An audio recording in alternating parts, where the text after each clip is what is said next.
नमस्कार, मेरा नाम है अनुष्का। आप देख रहे हैं डाकवान। उत्तराखंड में क्यों उठ रही है फिफ्थ शेड्यूल की मांग?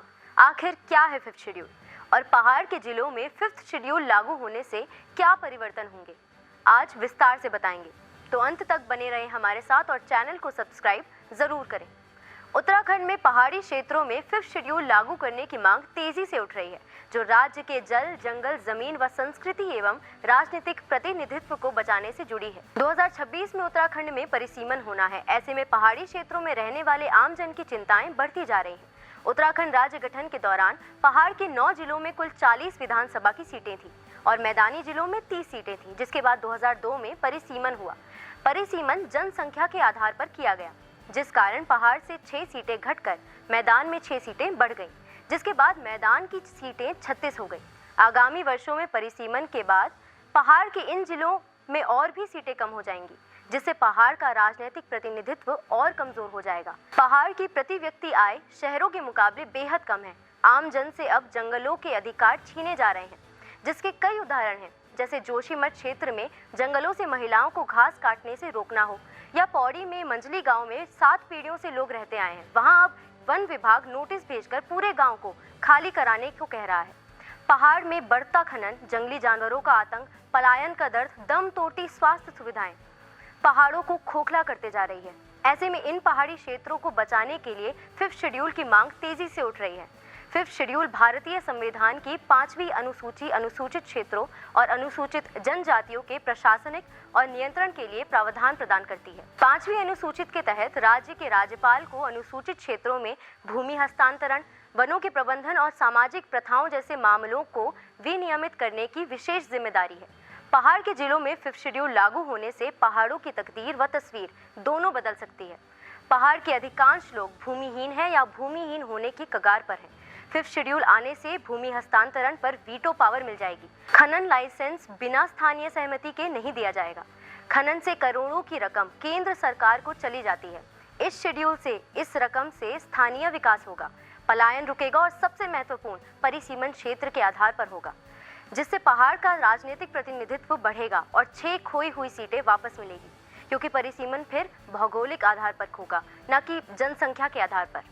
ये आदिवासी और मूल निवासियों को बाहरी हस्तक्षेप से बचाने के लिए विशेष प्रशासनिक व्यवस्था प्रदान करता है, जिसमें राज्यपाल को कानूनों पर नियंत्रण का अधिकार होता है। उत्तराखंड के पर्वतीय क्षेत्र जैसे कुमाऊं और गढ़वाल के पहाड़ी जिले में पहले फिफ्थ शेड्यूल 1972 से पहले लागू था, लेकिन बाद में हटा दिया गया। हाल के वर्षों में स्थानीय संगठनों जैसे उत्तराखंड एकता मंच द्वारा इसकी बहाली की मांग तेजी से उठ रही है, ताकि जल, जंगल, जमीन की लूट रोकी जा सके। यदि उत्तराखंड के पर्वतीय क्षेत्रों में 5वीं अनुसूची लागू हो जाती है तो इनके कई फायदे मिल सकते हैं। ये फायदे ऐतिहासिक संदर्भ, विशेषज्ञ विश्लेषण और स्थानीय मांगों पर आधारित है। भूमि और संसाधनों की सुरक्षा, बाहरी लोगों या बड़े उद्योगों द्वारा जमीन खरीदने या अधिग्रहण पर सख्त नियंत्रण लगेगा। राज्यपाल की मंजूरी आवश्यक होगी, जिससे मूल निवासियों की पैतृक संपत्ति सुरक्षित रहेगी। इससे पहाड़ी क्षेत्रों में अनियंत्रित निर्माण, खनन या रिजॉर्ट्स की लूट रुकेगी। सांस्कृतिक और सामाजिक विरासत का संरक्षण, स्थानीय रीति रिवाज, परंपराओं और संस्कृति को संवैधानिक संरक्षण मिलेगा। आदिवासी दर्जा, ट्राइबल स्टेटस मिलने से उत्तराखंड के मूल निवासी जैसे जौनसारी, भोटिया आदि अपनी पहचान बनाए रख सकेंगे। आर्थिक विकास और रोजगार सृजन, विशेष योजनाओं के तहत आदिवासी क्षेत्रों के लिए केंद्र सरकार से अतिरिक्त फंडिंग, जनजातीय मंत्रालय की विभिन्न स्कीम्स का फायदा मिलेगा। इससे स्थानीय उद्योग, पर्यटन और कृषि को बढ़ावा मिलेगा बिना बाहरी शोषण के। पलायन कम होगा क्योंकि स्थानीय संसाधनों पर नियंत्रण से रोजगार के अवसर बढ़ेंगे।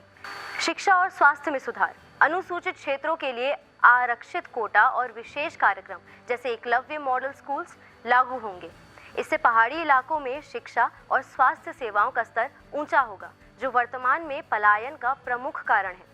पर्यावरण और हिमालय संरक्षण, जंगल, नदियों और जैव विविधता पर बाहरी दबाव कम होगा। राज्यपाल को पर्यावरण संबंधी कानूनों पर विशेष शक्तियां मिलेंगी। फिफ्थ शेड्यूल इसीलिए चाहिए क्योंकि हमें फर्स्ट ऑफ ऑल पूरे पहाड़ी क्षेत्र पर ट्राइब लगाना है। दूसरा इसलिए चाहिए कि जो पेसा एक्ट है जो अन्य 10 राज्यों को मिला हुआ है, जहां पे फिफ्थ शेड्यूल हुआ है, जहां पे फिफ्थ शेड्यूल ऑलरेडी लागू है, चाहे वो हिमाचल हो, गुजरात हो, राजस्थान हो, मध्य प्रदेश हो, आपका झारखंड हो या छत्तीसगढ़ हो, जिस भी इलाके में फिफ्थ शेड्यूल लगा हुआ है वहां पे पैसा एक्ट मिल जाता है। तो बड़ी बात क्या है? बड़ी बात है कि 2 मुखी फंड इससे मिलता है। ग्राम सभा को बहुत सारी राइट लेने के अधिकार मिल जाते हैं। अब एक और उदाहरण आप समझ लीजिए, जो कई लोग हम देखते हैं, ट्राइब जो होता है वो जाति पे मिलता है, यानी कि आपके एजुकेशन में आरक्षण होगा, आपके जॉब्स में आरक्षण होगा और छोटा मोटा, लेकिन जहां फिफ्थ शेड्यूल की बात होती है वो पूरे इलाके पे भू कानून लग जाता है जहां पे होता है, या उसके अंदर स्वतः ग्राम सभा को, आप इसकी साइट भी है egramswaraj.gov.in है, उसको भी चेक कर सकते हैं। तो ट्राइबल के जितने भी ग्राम सभा हैं उनको फिफ्थ शेड्यूल के अंदर जो पैसा एक्ट मिलता है 96, उसके माध्यम से मजबूत होता है। ये फायदे उत्तराखंड के पहाड़ों को हिमाचल प्रदेश या पूर्वोत्तर राज्यों जैसी सुरक्षा प्रदान करेंगे जहां ये अनुसूची लागू है। हालांकि ये मांग कब पूरी होती है ये देखना दिलचस्प होगा। साथ ही ये मांग केंद्र सरकार की अधिसूचना पर निर्भर करती है।